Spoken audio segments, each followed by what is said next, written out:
In this tutorial, I want to show you how you can break links to other workbooks in Excel with ease. This is a great tip to know if you have a workbook that you inherited with a bunch of random links and you'd rather have them as values as opposed to links in other workbooks instead. So first things to note is that before you break a link, make sure that you don't have any value errors in your workbook. After you break a link, it's kind of a permanent thing, and you have to change your formulas to relink the link.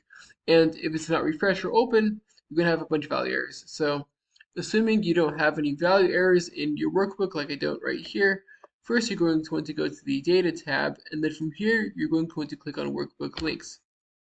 And then here, I just have one link, but you might just see a bunch of different links. Before you break a link, always be careful about breaking a link, because once you break a link, you really can't go back. Click on the three dots and then click on the icon right here, and then click on Find Next, just to kind of see where the link is referenced to make sure that if you break the link, it won't break anything.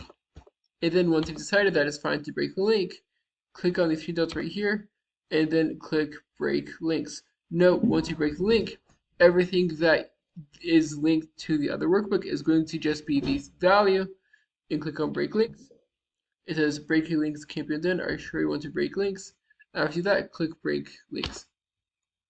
This is helpful because one, your Excel workbook will now run a bit faster, and two, you don't have to worry about refreshing another file, but always make sure that the values are there in the way that you need to be before breaking the links to external workbooks.